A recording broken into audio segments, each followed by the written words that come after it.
Hello everyone and welcome to an ostentatious new episode of the StudioMEcast. I'm your host, joining you from the StudioME Speakeasy, and if you like the sight and sound of this particular podcast and you are looking to start your own, well, you can check out our website at StudioME.me. But enough of that for now, because today in the studio I am joined by actor, filmmaker Lydia Zagorski. You may have seen her in some films, particularly in the local independent film scene here in Pittsburgh, and she is here promoting an exciting new project, which we're going to talk all about. But enough of this wonderful and well-deserved preamble. Lydia, thank you so much for joining me today. Hi, Peter. Thanks for having me. Absolutely. It's my pleasure.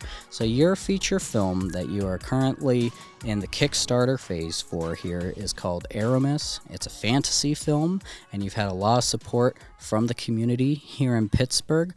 What's been the most exciting thing so far? Oh, gosh. I feel like the most exciting thing, if I had to pick one thing, would be the support from the community. I am completely overwhelmed by just how many people have reached out to me about this production, want to see it. I didn't realize how many people were excited about a fantasy film. So I would say that's probably one of the biggest.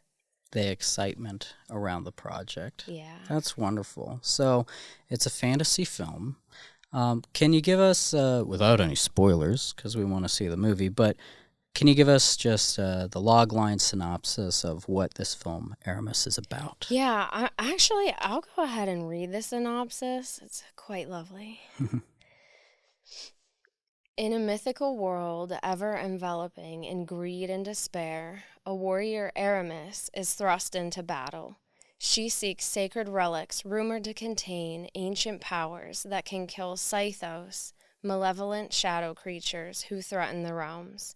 In teaming up with an assassin, Kai, and a mage, Elias, the three set out on a journey in hopes of restoring peace. Wonderful. So assassins, mages, warriors, dark creatures, greed. Where is this? I'm always interested to hear about where the inspiration for the fantasy world comes from. Because this is an original work. Yes. It's not a fan film. It's not based on an existing IP. It's your project, and it's something that that you've come up with. That we're all inspired by something, right? But what has been, I guess, the inspiration for this particular fantasy setting? I would have to say, well, first off, I absolutely love fantasy action films, and this is that. I don't know. I just have a very, very active imagination. And so I'm constantly coming up with ideas and realms and mythical beings and just different worlds. I don't know if I could really pinpoint one thing. I feel like I'm inspired by almost everything and anything. You said you like a bunch of fantasy films. Do you have a favorite movie? Right now, my favorite movie is The Prince of Persia and the Sands of Time. With Jake Gyllenhaal? Yes. Mm-hmm. Yes. I think it's so fun. Mm-hmm. Did you see it when it came out? I did. Mm-hmm. Well, I didn't see it in theaters. I saw it when it was first released out of theaters. Yeah? Yeah, I was sitting there with my dog. We just watched it, and it was just really, I feel like it was so inspirational. Like, there's a powerful male lead, there's a strong, powerful female supporting, and I just really felt like I connected with it, and the magic and the story and the destiny. It was very, I just felt like it was very powerful to watch. Now something, and I might be reading a little too much into this, the main character for that also dual wields some blades there. And you brought something to show us today. Why don't you show us these Oh, yeah, you can move the mic over. So So tell us all about these. okay. Are these butterfly? So yeah, that's a term for them. Oh, let's pull the mic back closer to you again. Yeah. One of those times you wish you had 3 hands. Yeah. So. All right, so tell us about these. Okay, so these are actually custom blades from one of my sponsors for the feature film, Aaron Cantrell and Jeff David Module.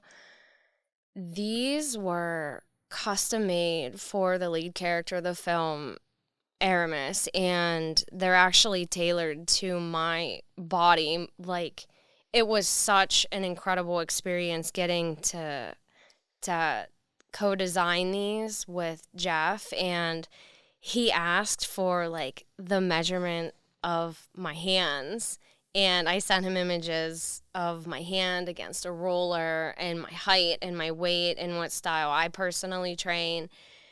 And I sent him images of like different blades that I was visualizing, different concept art, and Aaron sponsored these for the film, and they just did such a beautiful job. Yeah, they look great. May I? So beautiful. Could I see one of them? Oh yeah. Wonderful. Thank you. They're stunning. I just can't even express enough gratitude. They've definitely, like, you can see the butterfly inspiration for them, but they also have this, like, almost like a Bowie knife. Yeah. Here, it's and then it's almost like a cookery there. But yeah, this is I like this like sigh thing here. I'm just kind of running my mouth on these. I love swords, knives, all that kind of thing. Ever since when I was very little, my family would go to Highland Games a lot, Renaissance festivals, that kind of thing, but mostly Highland Games. There was always at least one table where someone was selling, claymores and katanas or whatever. So it was always like, oh, I'll get basket hilts or, all that. But they've got a very, the feel, they're completely balanced. Yeah, they're different from, like, they feel different from other things that I've held. And they're lighter weight, but that's because... Which is surprising because of how broad this blade is, it's... but yeah, you got a nice guard there as well. Oh, the red lines in there are really nice. That's fancy. Yeah. I actually didn't know they were going to add those, but then when I saw them, I was like, wow, it just makes them so much cooler. And these are... used by the main character, played by you, in the film. Now you have a. I'm just gonna hold on to this until you ask for it back. Yeah, go ahead. Until you ask for it back, I'm just gonna keep. It's like that Stephen Colbert interview with Elijah Wood, where they both bring out their sting. I can show you the famous flip. Oh yeah. Oh yeah. Okay, so let me see again. Hang on. If you hold the blade and you put your thumb up against here. Put your thumb right up against this. Yeah. Right. And then you let go. We're almost killed myself. Okay. There we go. Don't kill yourself. Yeah, it's... Okay, yeah. Yeah. There we go. It's just a nice little... Stabbity stab nice stab. little drop. Wonderful. So... Yes. You have a background in martial arts. I do. And as Elvis Presley said, my first love is music, but martial arts is a close second. For me, cinema... and the art forms is my favorite, but martial arts probably a close second for me as well. Yeah. So I believe you do Wing Chun, is that right? Yeah, Wing Chun Kung Fu. Wonderful. Yes. Do we get to see some of that in this? Because with being a warrior and all that, yes, makes sense. My character, obviously, spoiler, but not really. Her martial art background is Wing Chun, and there's going to be a lot of different martial arts portrayed in the film. I've already connected with numerous martial arts schools, jiu-jitsu. Are these local as well? They are. Local martial arts schools? Very cool. Yes, and the teachers I acknowledge, they're in Philadelphia and San Francisco. They're incredible just genuine, incredible people. I'm very, very lucky to have them. There's a female martial artist. Shout out to Dawn. Her art, GTMA Taekwondo. Mm-hmm. So,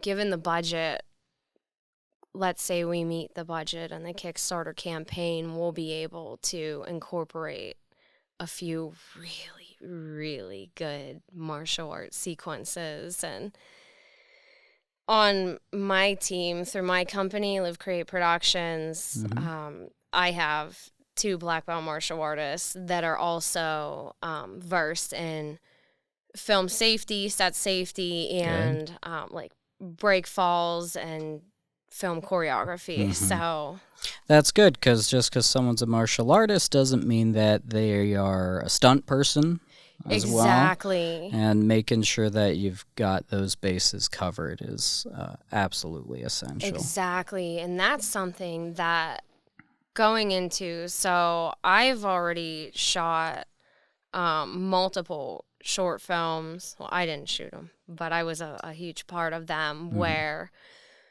we did a lot of fighting, and I learned so much about how different fighting on film, fighting for the camera is, as opposed to real martial arts. Right. Like, all the movements are so much bigger, and I just love it. I can't And the fights get enough last of longer it. usually too. It's Yeah. They last much longer. Yeah, because it's like, oh, it's done. Huh, all right. Yeah. All right. Well, cool. So let's talk a bit about your Kickstarter. So up to this point, today's date being when we recorded this on February 27th, we were up to about $10,000 raised for the project so far, correct? Yes. First off, congratulations. Thank Wonderful. you. What's your goal? So I didn't want to go into my Kickstarter campaign without having done some work ahead of time and having something to show for potential pledgers for Kickstarter. My Kickstarter goal is $46,000, and that's on top of the $10,000 that I already have in sponsorships. So, all right. yeah. And by the way, everyone, Lydia's Kickstarter is going to be in the description of this video, as well as social media. If you want to follow this journey, I'm sure it will be exciting. And also, if you're the type of person to subscribe, now's not a bad time for that. If you want to wait, you can, but, just a reminder. So, martial arts, fantasy film, though, but you're looking to film this. Where are you going to film this? Is this going to be in Pittsburgh? Is it going to be in Pennsylvania? Because to go to a fantasy world, it sounds like you might have to go to some interesting locations. What have you got in mind? Yeah, so some will be shot in the Pittsburgh area, some in the Beaver County area, and then we're actually looking into some castles in West Virginia. Oh, very cool. Yeah. But no spoilers just yet. Absolutely. So, now at this point, you've got your screenplay. Yes. About how many pages is it? It's 90 right now. 90 pages. Nice, solid 90 pages. I like that. For those of you at home who may or may not know this, and I don't want to assume, but a page typically in screenwriting is about a minute long. But one of our previous guests, Bethany Barish, talked about how she wrote a screenplay that was about 16 pages, and the film is ending up to be about 20 minutes because of added action. So, but it gives you an idea of what we're talking about here. It's a feature-length film, definitely. 90 pages. About how long was the script writing process for you? How long? Well, so actually I've had multiple writers. But how long about did it take to write? Well, so I only started writing a few years ago, and I started writing Aromis maybe 3 or 4 years ago, to be honest. And then I needed to pull more people in just to help me develop it further, because I'm learning a lot about writing, but I wouldn't categorize myself as a writer. Mm-hmm. And things are still being reworked. And I think things are always reworked. Yes, definitely. Even like when people are on set, there's still adjustments to the script. Yeah, and even when editing, it's gonna change again. So It'll change. it's crazy to think about how much the story changes and still wanting to like have a vision for it. But yeah, for even short films, for any film, of all the things you could have made, why a fantasy film? I love fantasy films. I love the heightened reality and just completely being immersed in a different world and just being enveloped in just different ways of being as far as like fantasy films go. I feel like there's such beautiful and powerful ways to tell stories. I just love fantasy. Mm-hmm. Is there you like the escapism aspect to it? I do. Yes, I really do. I just think they're beautiful.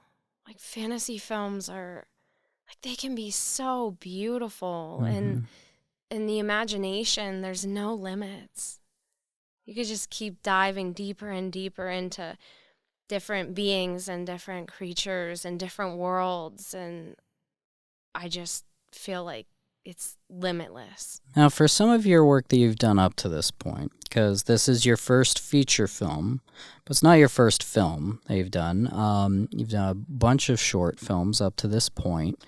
Would you say that there's a consistent theme through your work, something that's always there when you make something? I would, and I've had other people tell me there is. Yeah. I would say I find that I write a lot about characters being put in seemingly impossible situations and at the end of their ropes and then fighting their way out or finding a way out. I don't know what you would say, like what kind of theme that would be, but against difficult odds. Yeah, against all odds. Mm-hmm. Yeah. Very cool. Is that something that you've identified in your own life?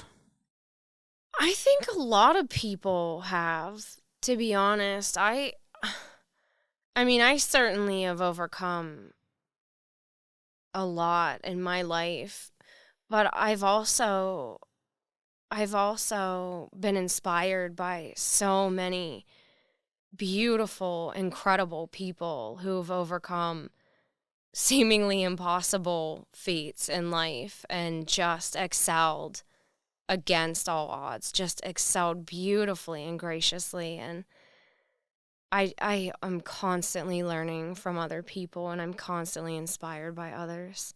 It sounds like there's a message of hope through a lot of your stuff as well, would you say? Absolutely. Mm-hmm. Absolutely. I feel like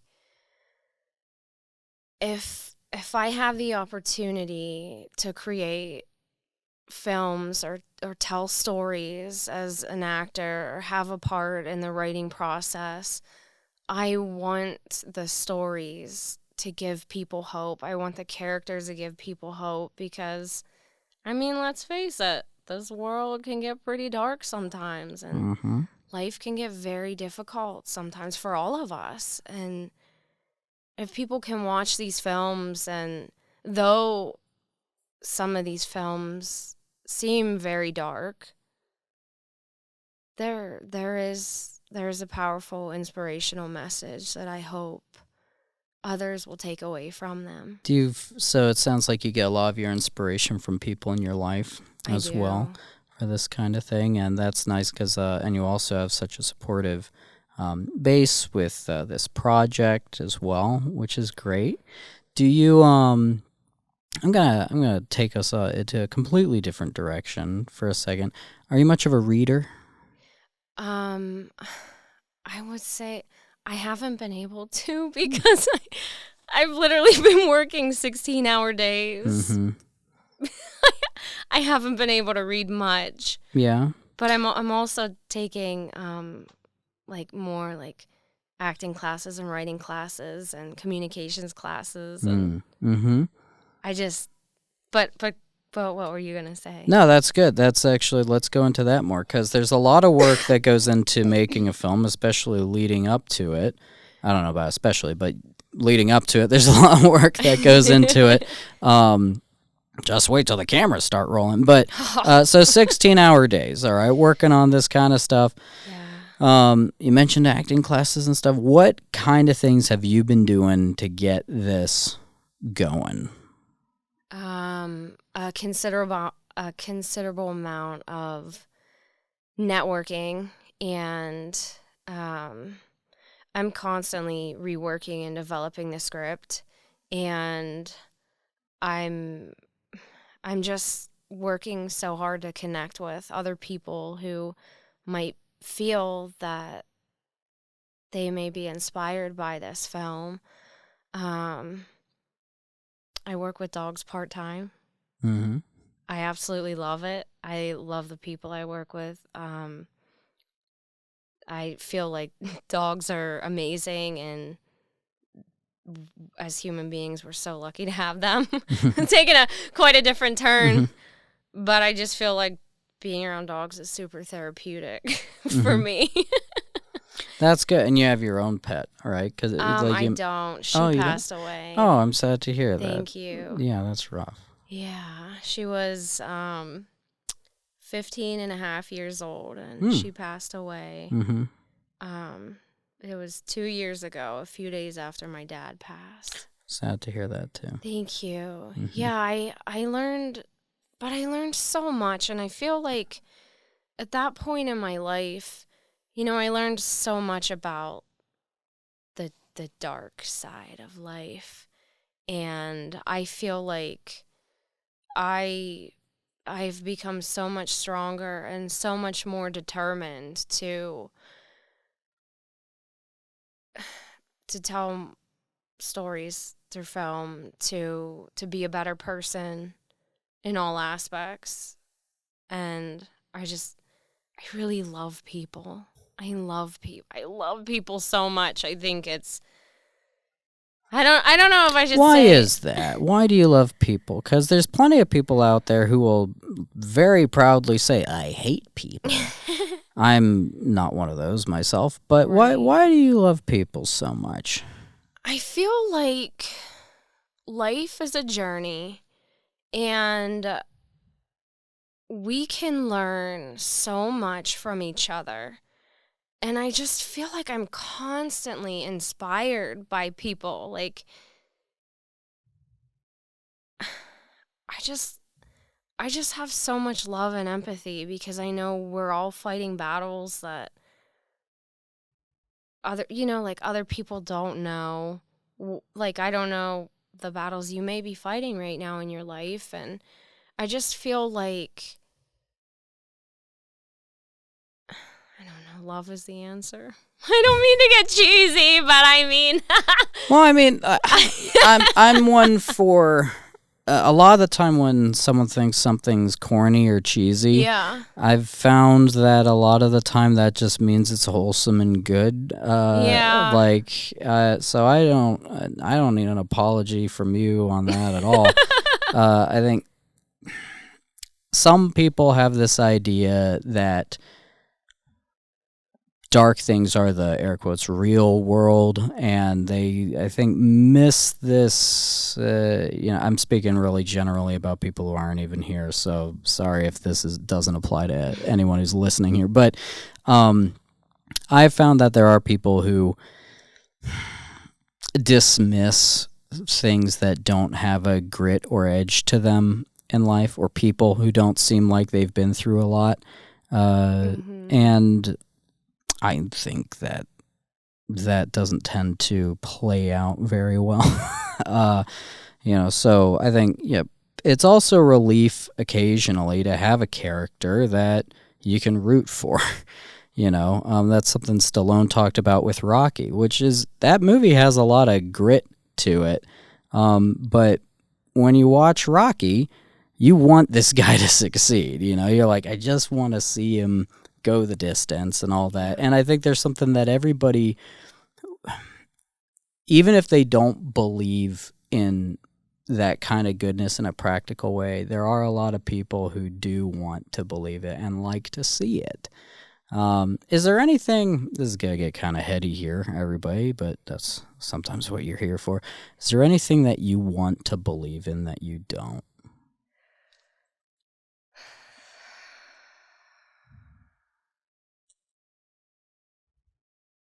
I really want to believe that there aren't people out there who intentionally and maliciously hurt other people for pleasure, but I know that's not true. It's not. I know it's super dark, but I think we've all had experiences in life where we've experienced that, and it's very I don't want to say interesting, but as an actor, I'm constantly observing and evaluating people and why they do what they do. It's just, it is interesting. Mm-hmm. Yeah. Yeah, where like the motivation actually is, it's not like, oh, well, from their point of view, they're the good guy. It's like, this person's actually doing something that's just really messed up. And there's a big difference between people who are just genuinely hurting, like hurt people. Right. And then someone who's just seeking it for pleasure. Yeah. There's a very big difference. Mm-hmm. That's some of the darkness in Aromis. Mm-hmm. There are things in there that are touched on that it gets dark. Mm-hmm. All right. Yeah, I can see that, like, a lot of the way that this fantasy world, like, just some of the terminology you're using, how you're applying that to real life, is how, for you, the story is relatable as well. Are there any aspects to the story that are, I guess you might say, directly lifted from your own personal experience?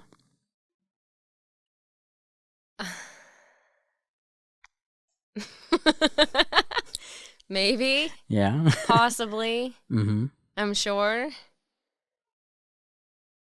That's all I'm going to say. All right, you got it. No worries. Some, yes. Well, you know what?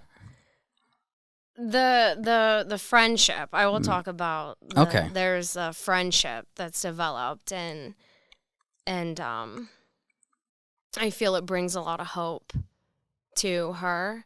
And in my personal life, I feel like I have connected with so many people in the film industry as well as outside of it that I've been blown away by the friendships that I've developed.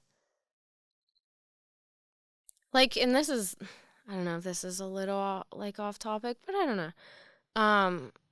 Something, we'll backtrack a little bit because you asked, has there been things that I've been doing to prepare for this? Mm-hmm. Well, fitness has been a major thing. I should have brought that up sooner. Mm-hmm. I joined this this personal training fitness group. They're called Faster. Shout out to the Faster fam. They have been such a pivotal. They have played such a pivotal role in my life the past several months. I am physically stronger than I have ever been in my entire life. And I used to train martial arts 5 hours a day, like 5 days a week. Wow. And that's pretty intense. Mm-hmm. But this, like, I am physically stronger than I have ever been. I never thought I would ever be this strong. I've reached fitness goals and set more goals, and the personal trainers, they're like, I would have never in a million years thought that like personal trainers would be so incredibly supportive and encouraging.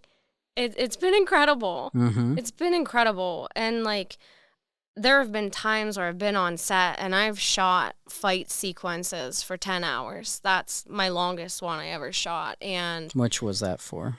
that was for EO6, Yep. directed by Franklin Carpio. And how you put it down? Just gently put the Just gently place weapon. That would probably be fine if I dropped it. But, you know, yeah. We Franklin did, Carpio, yeah, 6, 10 hour. Yep. Mm-hmm. Yeah, and there was one day we shot for 10 hours, and it was incredible, like exhilarating. Was that for the main fight on the dance floor? It was. That's in it? Yes. Cool. Yeah. Yes. Mm-hmm. And I am very excited to see, like, I was nowhere as fit as I am now. Mm-hmm. Mm-hmm. And I am excited to see what this does for my training, for fight rehearsals, and for stunts on set. I'm so excited. That's awesome. It takes such an enormous amount of discipline for the fitness journey that you've been on, and you're continuing. So congrats on that. Thank you. As well, meeting so many of your goals and continuing to set more for yourself. Let's talk a bit more about the future here. How do you have a sense of how long of a production this is going to be? Like how long you're going to be filming for? I think we'll be filming for, I mean, at the most, like a regular feature, like 27 to 30 days. All right. And is Yeah. that going to be over the course of a few months, or are you blocking it out altogether? What do you think? My hope is to block it out. Yeah. Mm-hmm. Very cool. Yes. And when the film's done and all your dreams come true, what does that look like? Where are you hoping to take this film? Is this a film festival run? Is this a distribution deal? What's your end game goal with this particular project? My hope is a distribution deal. Yeah, I feel like, you know, there are a couple routes I'm looking into right now. I just feel like I would love it to end up on Amazon.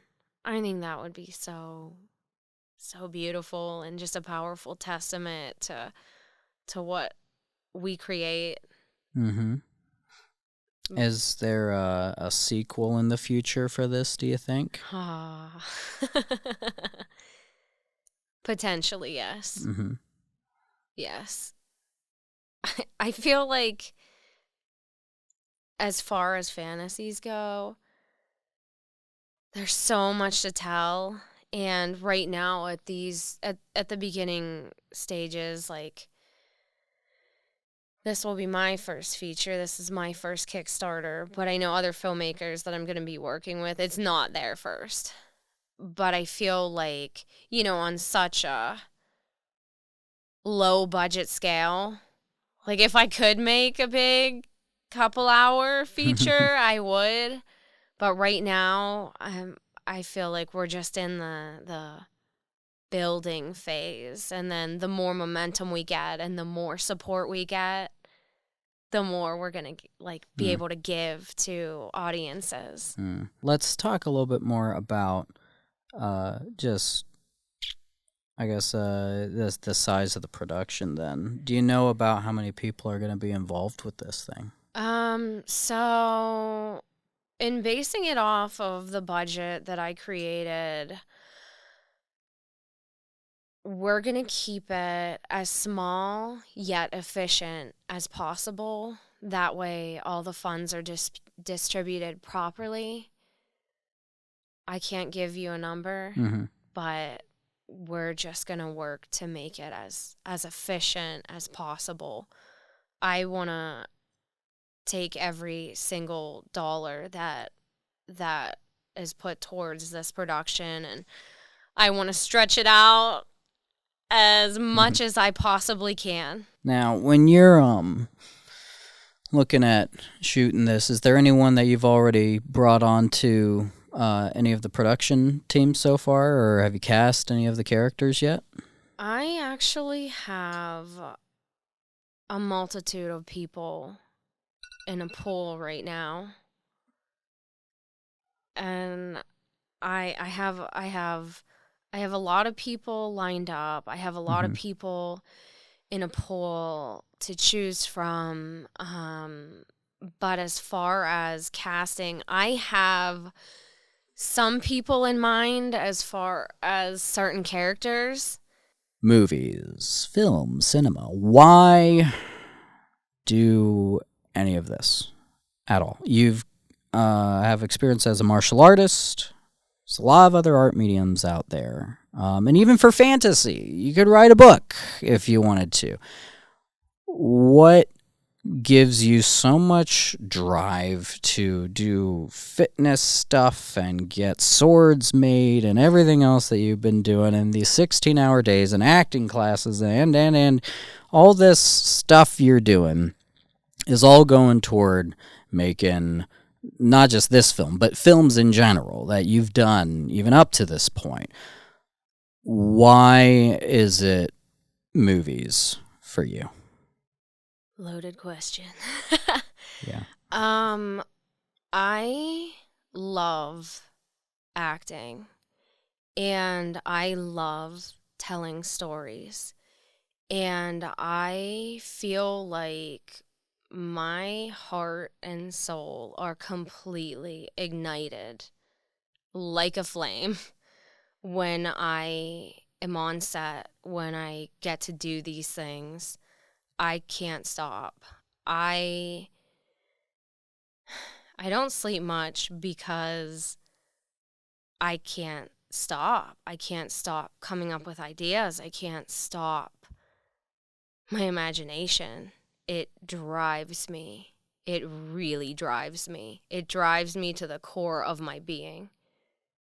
And there was a point where I tried to suppress it, and I became very depressed and unwell. And I realized that I just have to feed the flame.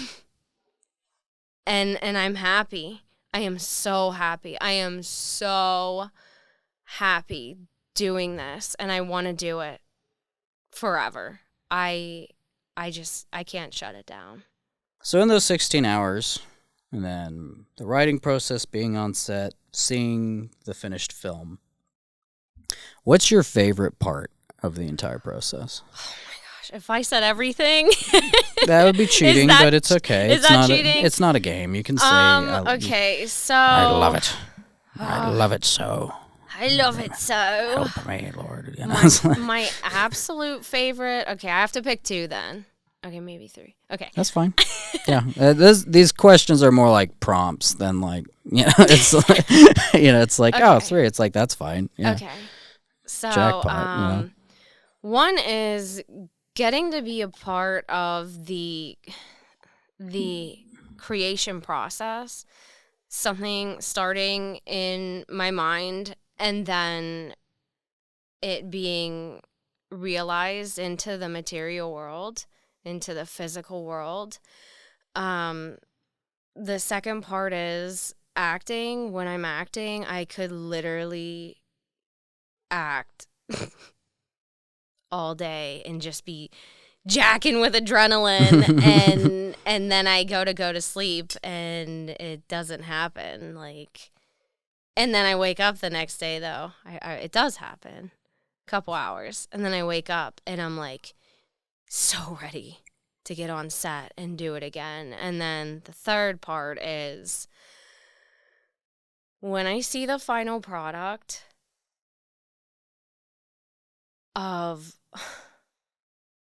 Well, wait, actually, let me rewind. Because when I'm on set and I'm acting and I get to work with so many incredible filmmakers and crew and directors and cast, I am like, it's another part where I start cheesing, and I'm like, oh my gosh, everyone's coming together for this purpose to tell this story, and it's so beautiful, and so many people make deeper friendships on film sets and creating movies. It's just so powerful.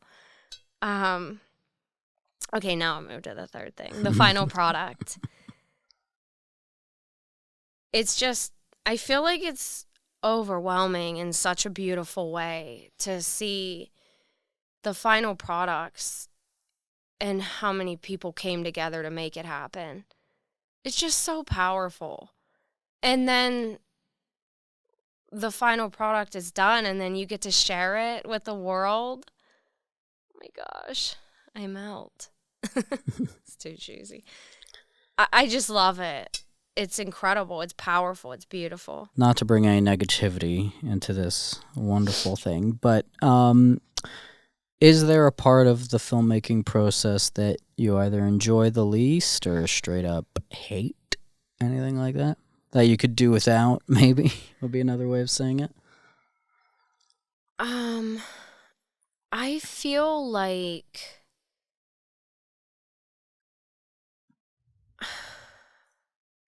I would say, we all wish we had enough money to hire everyone to do certain parts that we aren't as good at.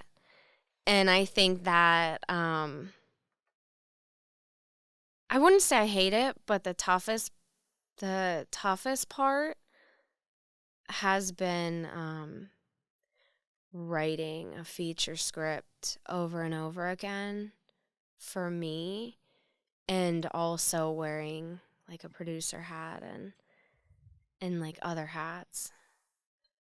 I feel like I'm so ready to start handing writers ideas and them just expressing in their main thing that they're strongest at. And martial artist, filmmaker, actor, are there any other art forms or practices like that you have a heart for?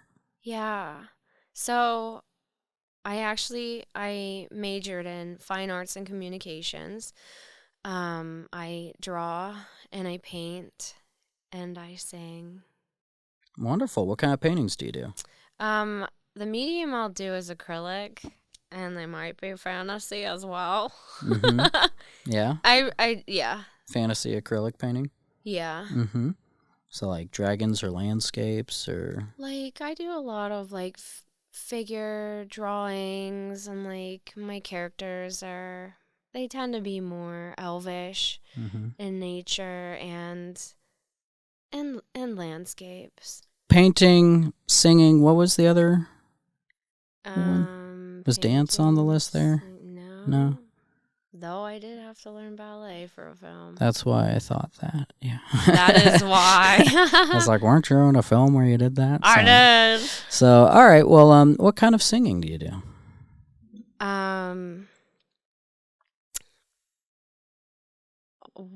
What do you mean? What kind of songs do you sing? Oh. Like, there's opera, there's rock. There's I was trained. Musicals.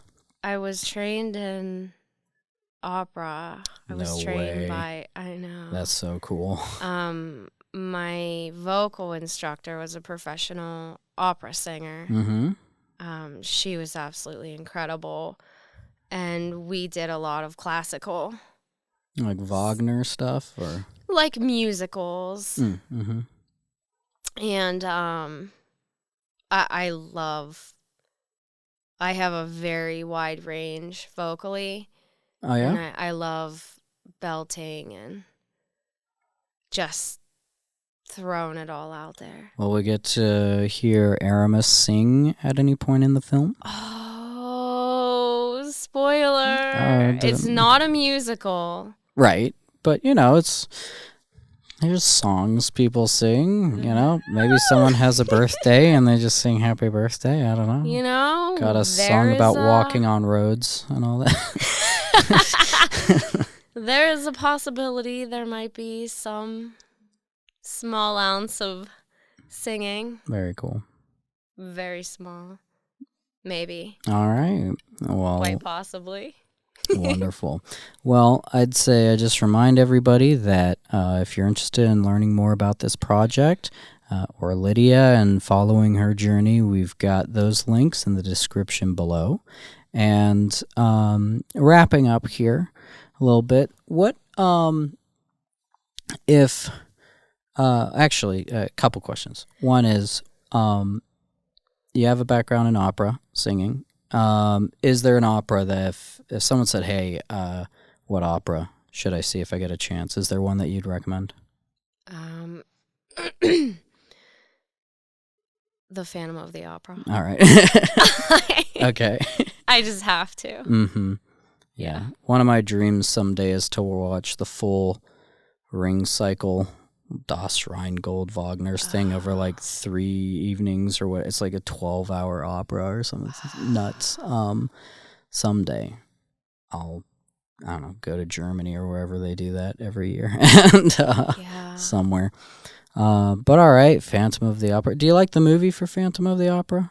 I do. Yeah? I really do. I was obsessed with it. Mm-hmm. I would watch it every day when I came home from high school. Oh, you're not kidding. You were obsessed. Nope, and my friend and I dressed as the Phantom and Christine for Halloween one year. Oh, that's fun. Yeah.